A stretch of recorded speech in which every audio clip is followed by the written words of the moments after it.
Merhaba sevgili arkadaşlar, değerli dostlar, değerli takipçilerim. Kanalıma hoş geldiniz. Bugün sizlerle birlikte bu güzel ipimle harika güzel iki şiş örgü modeli hazırlayacağız. Bugünkü örgü eğitim çalışmamızda şöyle sevgili hanımlar Nako Elite Baby'nin güzel bir ipiyle orta kalınlıkta bir ipiyle sevgili hanımlar harika bir model çalışacağız. Modelimiz gerçekten güzel, şık, göze hitap eden ve hızlı ilerleyen 4 sırada bir harika bir model sevgili hanımlar. Hemen şöyle 3,5 milim şişlerimle kameraya çarptım yine. 3,5 milim şişlerimle bu güzel modeli sizlere anlatacağım arkadaşlar. Hemen ipimizin ucundan alalım. Sizler de hazırsanız hemen güzel hanımlar hemen modele geçelim. Bakın şöyle orta kalınlıkta bir ip kullanacağız. Modelimiz sevgili hanımlar 2 ve 2'nin katlarından oluşan harika güzel bir örgü modeli. Ne yaparsak yapalım 2 ve 2'nin katlarında ilmekleri atacağız. Hemen şöyle ilmeklerimizi atalım. Evet şu şekilde ilmeklerimi atıyorum. Ben az ilmeklerle modeli sizlere anlatacağım. Sizi sıkmadan bunaltmadan modelimi anlatmak istiyorum. Uzun uzun konuşup da başınızı ağrıtmayacağım arkadaşlar. Hemen modelimize geçelim. Model abla konuşma model istiyoruz diyen arkadaşlarıma buradan bir mesaj oldu ama çünkü örgü bilmeyenler var aramızda. Onun için bazen uzun konuşuyorum. Hakkınızı helal edin. Evet şöyle ilmeklerimizi hemen sayalım. Ben çok az ilmekle sizlere anlatacağım modelimi arkadaşlar. Evet şöyle bir sayalım. 2 2 2 2 2 2 2. Şuradan bir ilmek daha alabilirsek bir ilmeğimiz eksik çıktı.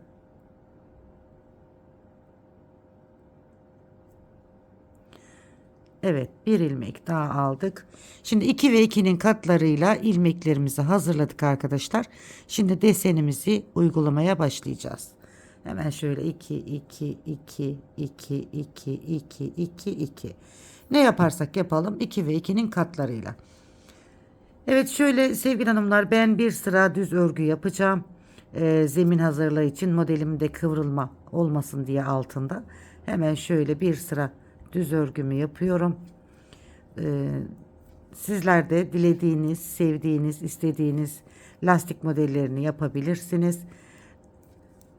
Ben böyle kıvrılma yapmasın diye model anlatacağım için şöyle sevgili hanımlar bir sıra düz örgü yapıyorum.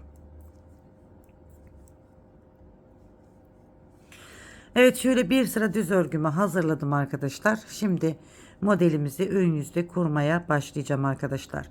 Şimdi modelimizin birinci sırasındayız. Modelimizin birinci sırasındayız arkadaşlar. Bakın kenar ilmeğimi örmeden aldım. Burada tüm ilmeklerimi düz olarak örüyorum. Modelin birinci sırasında ve ön yüzündeyiz.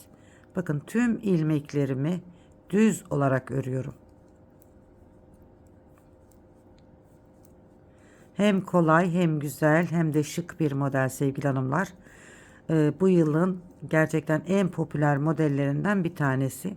Evet şöyle bir sıra düz örgümü yaptım. Modelimizin birinci sırasındayız. Şimdi ikinci sıradayız. Arka yüzdeyiz. Burada da bir sıra ters örgü yapıyoruz arkadaşlar. Bakın bir sıra ters örgü. Kenar ilmeğimi örmeden aldım. Ters örgülerimi yapmaya başladım. Evet bir sıra ters örgümüzü yapalım.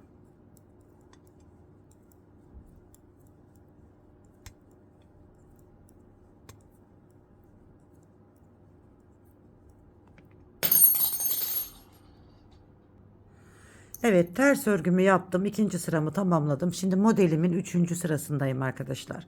Şöyle bir görüntümüz oldu bakın. Modelimizin üçüncü sırasında geçtik. Şöyle bir sıra haroşa örgümüz var. Şimdi modelin üçüncü sırasında sevgili hanımlar kenar ilmeğimi örmeden aldım. Şöyle iki tane ilmeğimi bakın iki ilmeğimi birlikte ördüm. Örmüş olduğum bu ilmeği tekrar şişime geriye takıyorum. Bakın bir kez daha örüyorum. Bu şekilde. İki ilmeği bakın şişime aldım. İkisini bir ördüm. Örmüş olduğum bu ilmeği şişime alarak bir kez daha ördüm. İlmeklerimizde eksilme oluyor arkadaşlar şimdi. Eksilen ilmeklerimizi arka yüzde tamamlayacağız. Bakın. 2 ilmeğimi birlikte ördüm. Hemen burada ördüğüm ilmeği geriye taktım. Bir kez daha düz olarak ördüm. 2 ilmeği birlikte ördüm. Örmüş olduğum ilmeği şişime geri takıp bir kez daha ördüm. 2 ilmeği birlikte ördüm. Ördüğüm ilmeği şişime geri takıp bir kez daha ördüm. Bakın son 3 ilmeğimiz. 2 ilmeğimi birlikte ördüm. Ördüğüm ilmeği geri taktım. Bir kez daha ördüm. Kenar ilmeğimi de ters olarak ördüm. Evet, modelimizin 3. sırasını bakın bu şekilde yaptık. Şimdi ilmeklerimizde bir eksilme oldu arkadaşlar. Şimdi bu eksiltmeyi modelimizin 4. ve son sırasında tamamlayacağız arkadaşlar. Kenar ilmeğimi örmeden aldım bakın. Bir tane ters yaptım. Bir doladım, bir tane ters. Bir doladım, bir ters. Bir doladım, bir ters.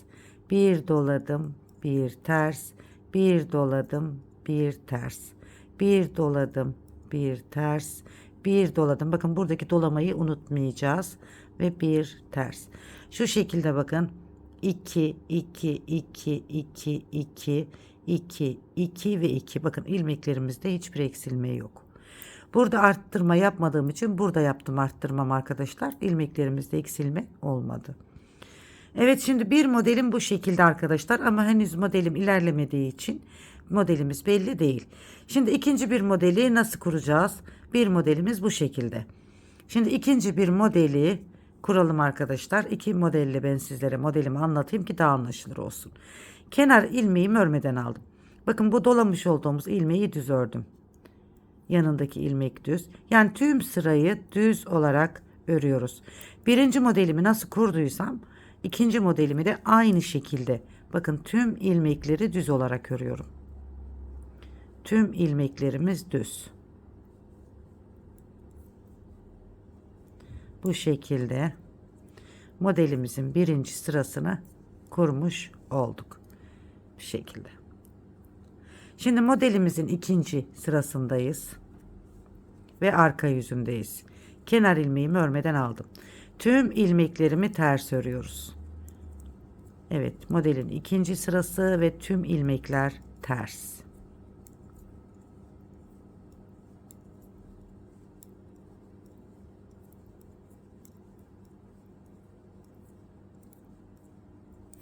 Örgü bilmeyenlerin bile kolaylıkla yapabileceği kolaydan kolay, basitin basiti bir model sevgili hanımlar. Evet, ikinci sıramızda tamamladık. Şimdi modelimizin 3. sırasındayız arkadaşlar. Burada ne yapıyorduk? 3. sıramızda bir eksiltme yapıyorduk arkadaşlar. Kenar ilmeğimizi aldık. Bakın burada. Şimdi 2 ilmeğimi birlikte ördüm ve bıraktım. Örmüş olduğum bu ilmeği tekrar geriye takıp bir kez daha örüyorum düz olarak. 2 ilmeğimi birlikte örüyorum. Ördüğüm ilmeği geriye takıp bir kez daha düz örüyorum. 2 ilmeğimi birlikte örüyorum. Ördüğüm ilmeği geriye takarak bir kez daha düz örüyorum. 2 ilmeğimi birlikte örüyorum. Ördüğüm ilmeği geriye takarak bir kez de düz örüyorum. Evet hanımlar, bakın. Şimdi ilmeklerimizde eksilme oldu arkadaşlar. 2 ilmeği birlikte ördük. Ördüğümüz ilmeği geriye taktık ve bir kez daha ördük. 2 ilmeği birlikte ördük. Ördüğümüz ilmeği geriye taktık. Bir kez daha düz ördük. Son kez yapıyorum. Bakın 2 ilmeğim ve tek ilmeğim kaldı. Yani 3 ilmeğim kaldı. 2 ilmeğimi birlikte örüyorum. Ördüğüm ilmeği geriye takıp bir kez daha örüyorum. Ve kenar ilmeğimi de ters olarak ördüm. Evet, modelin 3. sırasında bakın bu şekilde yapmış olduk arkadaşlar. Şimdi arka yüzdeyiz. 4. sıradayız ve modelimizin son sırasındayız. Kenar ilmeğimi örmeden aldım. Bir tane ters yapıyorum. Bir doluyorum, bir ters. Bir dola, bir ters. Bir dola, bir ters. Bir dola, bir ters. Bir dola, bir ters. Bir dola, bir ters, bir dola, bir ters. Evet güzel hanımlar, bakın ben sizlere şöyle iki model anlatmış oldum. Model ilerledikçe kendini gösterecek arkadaşlar. Harika, güzel, şahane bir model. İnşallah anlaşılır olmuştur. İki model üzerinden ben sizlere modelimi anlattım arkadaşlar. Evet, şimdi modelimizin ilerlemiş halini de bir görelim ki daha iyi anlayalım arkadaşlar. Evet, modelimizin ilerlemiş hali bu şekilde, bakın hanımlar. Şahane bir model. Gerçekten çok güzel bir model. Şöyle salaş, harika bir model. Gerçekten sizlerin de çok beğeneceğinizi düşündüğüm çok şık ve gösterişli hanımlar. Şöyle salkım salkım, salaş, ajurlu güzel bir model. Bakın şöyle bir ters bir düz lastik modeli yaptım arkadaşlar. Sizler dilediğiniz lastik modellerinizi uygulayabilirsiniz. Bakın şöyle yakından da göstereyim size. Bu model kaçmaz sevgili hanımlar. İster yelek, ister hırka, ister süveter, ister atkı, ister bere. İsterseniz gelin şalları, gelin yelekleri. Harika olur. Etol şallarda muhteşem olur. Etol şallarda şu lastiği yapmayın hanımlar. Lastiksiz olarak modelimizi yapın. Yakadan başlamalı yelekler yapabilirsiniz çocuklarınız için. Bay bayan kullanabilecek harika güzel bir örgü modeli sevgili hanımlar. Şöyle bakın, kollu hırkalar yapabilirsiniz. Gerçekten çok güzel olur. Özellikle mevsimlik olarak yani çok güzel olur. Yazlık yelek modellerinde, kışlık yelek modellerinde de kullanılır. Harika güzel bir örgü modeli sevgili hanımlar. Modelimizin arkasında bir görelim. Modelimizin arkası da bakın bu şekilde. Çok güzel bir model. Evet, ben güzel güzel diyorum arkadaşlar, muhteşem diyorum ama inşallah bu güzel yorumlar sizlerden de gelirse çok memnun olacağım. Bakın modelimizi ben sizlere şöyle bırakıyorum. İnşallah hoşunuza gider, beğenmişsinizdir ve benimle birlikte siz de bu güzel modeli hazırlamışsınızdır. Bir modelimizin daha sonuna geldik sevgili hanımlar. Modelimiz enfes oldu. Eğer hoşunuza gitti, beğendiyseniz kaydederek, şu an işiniz vardır, bir yerde olabilirsiniz, tatilde olabilirsiniz, gezmede olabilirsiniz, acil bir işiniz olur, yapamazsınız. Kaydederseniz daha sonra da yapma imkanınız olur. Arkadaşlarınızla, dostlarınızla, sevdiklerinizle de paylaşırsanız modelimizi daha çok kitleye ulaşırız, daha çok kişilere faydalı oluruz. Evet hanımlar, kanalıma abone olmayı, yorum ve beğeni yapmayı unutmayın diyorum. Bir beğeniyi esirgemeyin. Bir beğeniyi benden sevgili hanımlar. Evet canlarım. Allah'a emanet olun. En güzeline emanet olun. Bir emoji olsun, yorum bırakın. Hoşça kalın diyorum. Allah'a emanet olun.